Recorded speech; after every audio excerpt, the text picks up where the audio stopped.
Okay, so this is the question about the altar, which is so dope. Number one, you're supposed to have an altar in your house and in your car. Fucked your head up, right? Fucked your head up. The purpose of an altar is to alter one's mind. You alter in the subconscious in the way you think. According to Bobby Hemmett, houses with altars don't ever get robbed. You don't, when you have spiritual protection, you good. You good.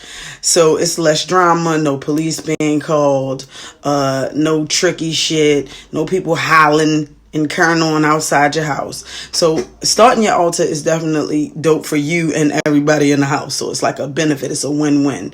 And also for the car, you're supposed to cloak it by visualizing the black dog Anubis on top of the vehicle. And he has so many different stories about how you never get in trouble, you never get pulled over, but it's also bringing the spiritual aspects to your vehicle as well. I told y'all I was saging my car on the way home from work to get rid of the negative energy and reset and come into the house, my regular Donna. All right, and the reason why I'm doing this altar one is because two separate people from two different places asked me about the ancestral and the altar thing, and I was like, that ain't nothing but spirit telling me this is something I need to talk about. And the crazy part about it is I wrote about altars like, I don't know, for 4 days ago, something like that. I wrote about it and I'm like, dang, right on target. Okay, so what you think in your mind is a more powerful way to set up your altar. So whatever you've read in books, you can use some of it. A lot of it is actually really good stuff, but you kind of want to go off of how you feel, because here's the deal. Don't nobody know your ancestors like you do. Nobody knows what they like. Like, don't nobody know what your aunt used to make or how your aunt used to carry herself or what lipstick she used to wear like you do. So you got to dress it from the inside out. So your ancestral guidance is going to be symbols and energy. That's what it all boils down to. Symbols and energy. Guidance or a mentor is always a okay thing. Like, you can always stand to learn. And the cool part is when you learn from somebody, it's an exchange of energy. So they end up learning something, you end up learning something. So it usually works out pretty good. So I don't say no for a mentor or guidance. But I will tell you this. When your ancestors pass, they live inside of you. So they live inside of you. So once you start connecting with your intuition and paying attention to symbols and energy, you're going to notice that they've been trying to contact you. They've been trying to communicate with you. Now, we are melanated folk. We don't spook. So don't get scared, because some people see small things and some people see huge things, but only you and your inner subconscious will know, who it is. Is it the happy aunt? Is it the angry uncle? Some things sound really far-fetched, but they not. Like when I say your ancestors live inside of you, we can easily sum this up by saying this. Right now, you look like, or you have a child that looks like your grandmother or your great, if you've ever found them if you're lucky enough for your people to keep records like that, and you can go look at your old people pictures, your babies look just like them niggas. So your DNA, which is your ancestral knowledge and your intuition, that's already inside of there. So please don't feel like it's super far-fetched when I tell you that your ancestors live inside of you, and you straight recreating versions of yourself and your ancestors every time you reproduce. So if that DNA is inside of you and you can pass it on through reproduction, it's also inside your mind. That's how you know all this great shit, because we have. In the waist measurement, we all about pulling power from the inside. Pull it from the inside. So I wrote a note and it says, dress the altar from the inside out. This means it's coming from a personal subconscious. So it's coming from your ancient place and your ancient knowledge. And like I said, who has more wisdom than anybody else? Who has more wisdom than you about your family? Now, certain elements you definitely want to make sure is on your altar. You want to make sure it's an element of water, an element of green, some earth, maybe some crystals. But everything else, the pictures, how you set them up, that's all you. Like I said, if you're going to give offers to your ancestors, you know what they like. Somebody likes some Newports, get them some Newports. Somebody likes some cherry pie, get them niggas some cherry pie. Like, that's how you dress the altar. It's really no rules because it's a place. It's creative physics. It's called creative. Okay, I got to give you the verbatim definition of creative physics.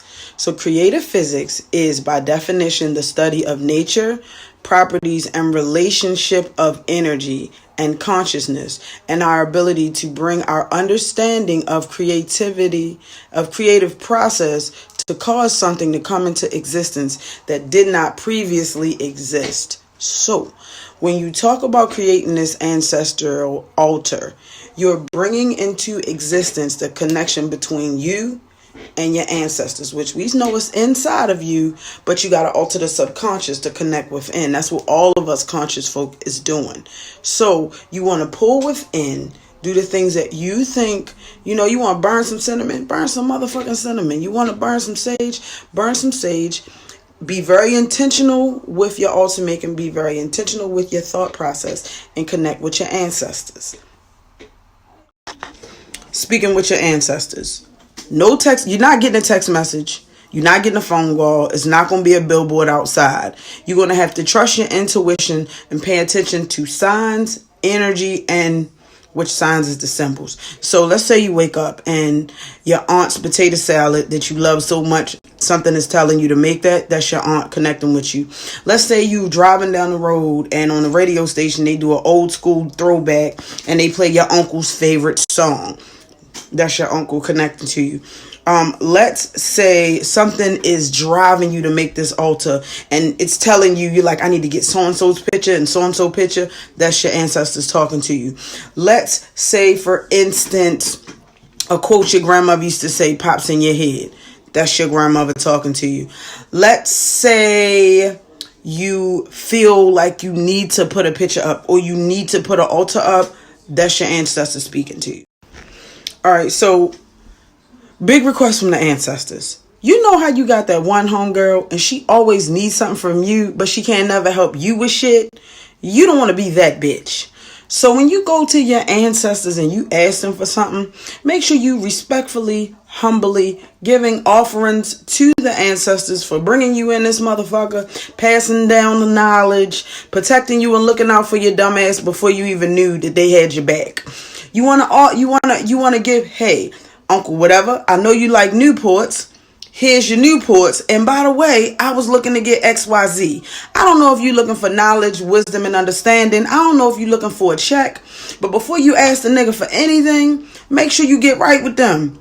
That's how you fuck with the ancestors. Even the greats will tell you the ancestors, their energy's still alive and well and still works exactly the same. Don't be disrespectful asking niggas for shit and you ain't gonna get them nothing. Real shit.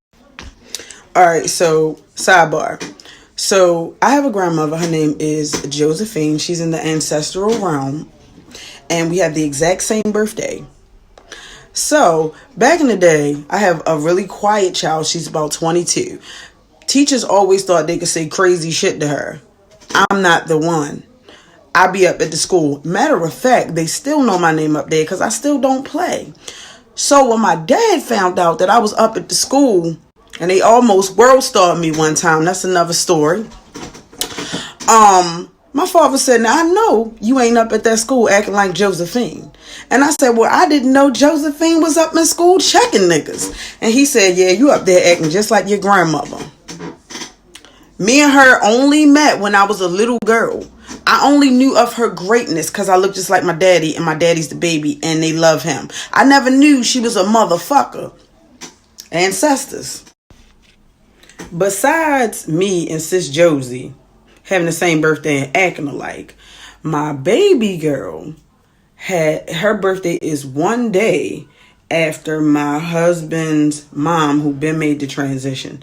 I talked to my husband's mom's sister, and she confirmed, like, she look and her height, everything is just like her sister. That little girl been telling my husband what to do ever since she came out the womb, and don't nobody tell my husband what to do. He's that guy, alpha male. This little girl has been talking and asking about her grandmother since she was 1.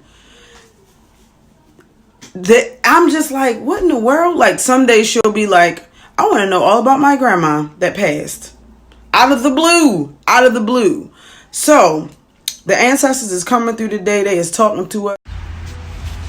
Also, if you have a little one that is already connected with the ancestors, if you do, intuition does not have an age. Clairvoyancy does not have an age. Being a medium does not have an age. So, please allow that child to grow and flourish. Please learn information so you can provide the child with information that will help them be their greatest. Because as a parent, that's really our job. Our job is not to mold our child into something that we want them to be. It's to make sure that our child lives their best, happiest, most productive life according to what they want to be when they grow up.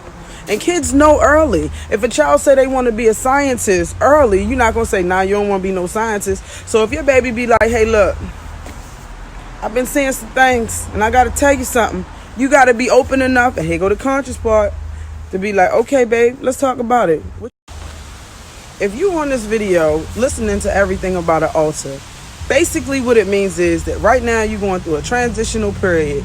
You pretty much changing your religion and you working your way into consciousness, which is what all of us did, because all of us was raised a certain way. Here's the deal. The first rule about being conscious is there are really no structured guidelines like it was in religion. So please don't feel like it's got to be to the letter, or you got to watch this video a million times to make sure you get information.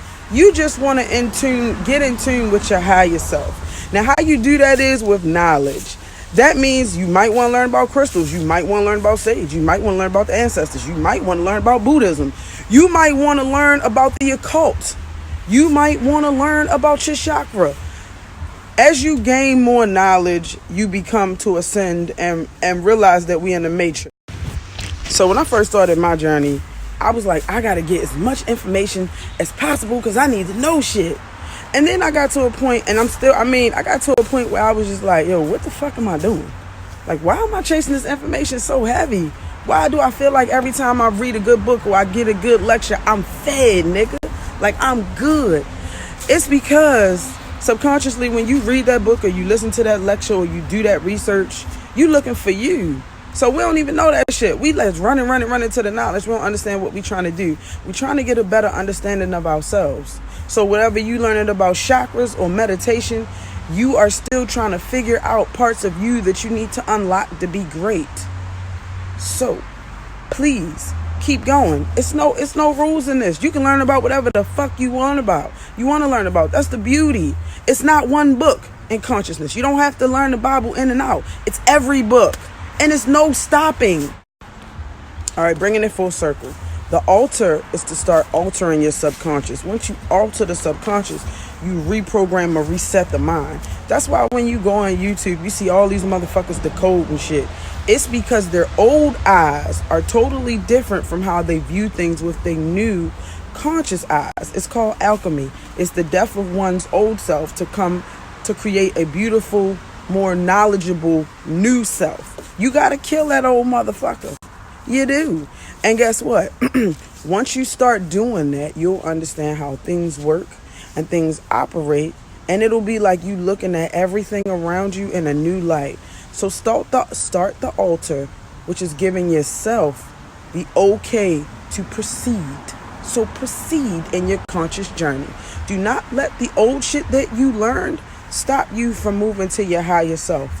Ascend, my nigga. It's free. It's free.